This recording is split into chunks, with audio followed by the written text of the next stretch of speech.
What's happening to Harley Davidson? Well, the business at least.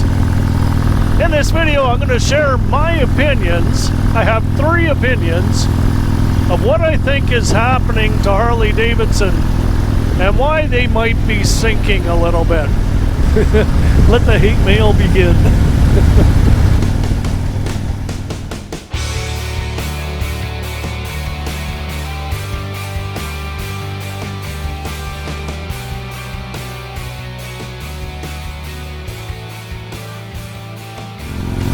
Now let me start off by saying I absolutely love my Road Glide. This is probably one of my favorite bikes that I've ever had. Well, maybe that O2 Dyna also.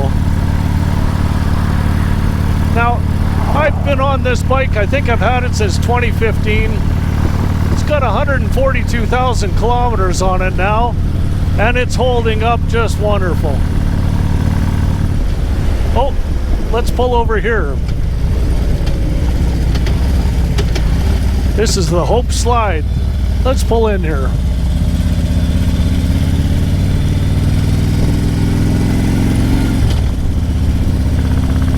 Now, in my opinion, geez, I'm not sure about Harley Davidson if they're going to survive these days.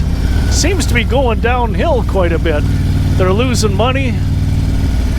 They're closing stores all over the place. And yeah, I'm not going to get into the details of them.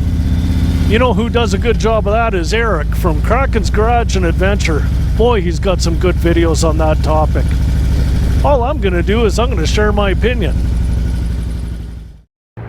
So I pulled over here at Hope Slide. Now Hope Slide, it's that mountain behind me that gave way back in 1965, and it covered up to 3 kilometers of this highway at that time. Anyhow, let's get into opinion number 1.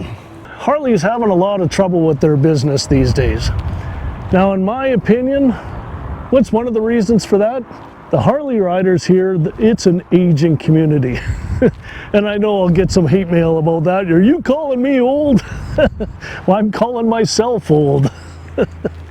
Now, if you take a look around, like the average age of the rider, I'm sure it's going up, because the people that really enjoyed this is back to, you know, past World War II, all the way up until the 90s. When we wanted to get away, get out of the house, you had to drive somewhere.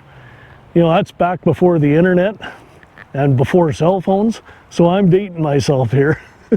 But if we wanted to go visit people or go see the countryside, we had to get out and drive somewhere. And of course, motorcycles were the ultimate sense of freedom. The group of people that are into bikes that age, you know, the baby boomers, we're getting older now. And I know for myself, being in retirement, and now you're in fixed income, the price of these motorcycles, I just can't buy another one. I love my Road Glide, but it'll be the last Harley I have, because I just can't afford another one. So in my opinion, they're getting a little bit too expensive for everything. And take a look at this. When we were traveling on our last trip through Southeast Asia, I was searching for a Harley shop in Bangkok. We finally found one, and holy cow, they don't sell motorcycles there.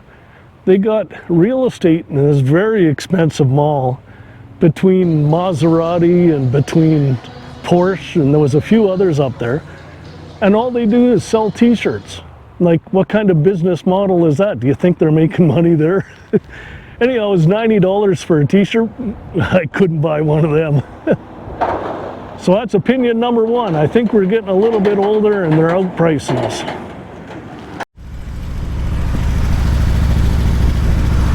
Now, opinion number 2, and this might offend some people, but sorry, I don't mean to do that intentionally.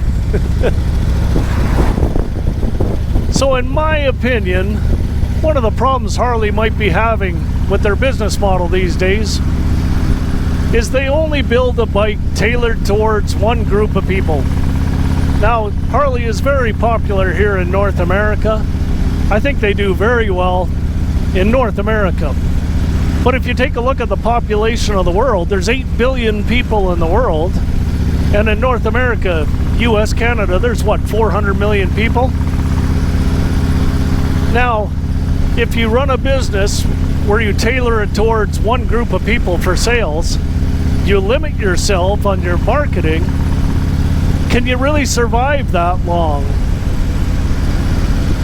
Now, the reason why I'm saying that, because we just finished a trip in Southeast Asia, and I got exposed to an area of the world where this one small area holds about 1/4 of the population of the world, and I've never seen so many motorbikes in my life. It's unbelievable how many motorcycles are there.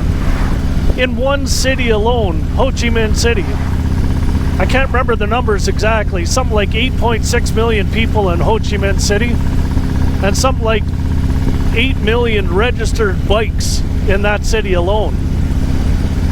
Now in this whole area, there's 2 billion people there, and every country we went to, there's motorbikes everywhere. So I talked to local people there. I said, how come I don't see any Harleys over here? And they kind of giggle and laugh that the bikes are too big for there. They're not nimble enough. They can't get through traffic. The roads are too small for them there. So why would they buy something they can't use? Now I did see some Harleys. I saw some in northern Thailand, in Chiang Rai. I saw 3 of them there one night, and they were parked in front of the pub street. And I did see some Harley Davidsons in Hua Hin. But really, out of that whole trip, I saw very few of them. Now, the year before, we went to Bogota, where there was an awful lot of motorcycles in Bogota. It was incredible. So we went to the Harley dealership in Colombia, and I was talking to them there. I said, who buys the bikes here? And they said, well, they sell a few of them there, and they're basically to some people that have, you know, a little bit more well off with the money. And they only use them on the weekends. They can't use them in the city there. It's just far too busy. They're too big, not nimble enough. Same story. And we've actually seen that many places around the world. So I think what Harley needs to do is they got to come up with a small bike. And I'm not talking about a $20,000 small bike that's still 700cc. They got to do something like a 150 or a 250 small bike, and that's nimble enough for a lot of these places.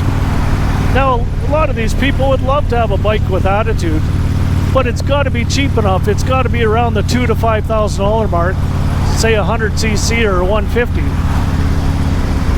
If they want to get market share for around the world, that's what they got to do. Anyhow, that's just my opinion. That's opinion number 2. Let the hate mail begin. I'm coming up to Manning Park Resort here. So I'm going to get into my 3rd opinion on this topic. Now, in my opinion, I think Harley is a luxury vehicle. Now, part of that business model, it being a luxury vehicle, it's low volume sales at high profit margins. Now, I think there's only a certain demographic of people that not only want the bikes, but are willing to pay the price for them. Now, what happens, like I said earlier, when they start retiring, who's going to start buying the motorcycles? Well, it's got to be the younger generation. Now, I know a lot of the younger generation, they respect and they love the image and everything of a Harley, but can they afford it? Now, I know in recent years they came up with different models of bikes trying to entice the younger generation, but they were so expensive and it never really worked out for them. But these days, with the cost of living been going so high for groceries and rent and the cost of housing, and the wages really haven't kept pace with inflation. So with the younger person, are they going to really want to spend $20,000 to $30,000 for a motorcycle to get the image? I don't think so. It's not quite the same for them as it was for us. So I think they're missing the mark with who's going to replace the older buyer. I think that's kind of hurting Harley. Anyhow, that's just my opinion about the fact that they really got to get into a new line of motorcycle. They got to keep the bread and butter, everything that's sold and made Harley what it is. but come up with a whole new line of bike that's good for the younger person. You know, younger people, they can't even afford to buy a house these days, and if they're starting a family, how do they buy a luxury vehicle like a Harley? Anyhow, those are my opinions. Thanks for listening to me ramble on about this. Again, I love my Harley. I'm going to be on this bike as long as I can keep it running. But chances of me buying another one are slim and next to none. Okay, time to pull over for a break. We'll see you on the next video.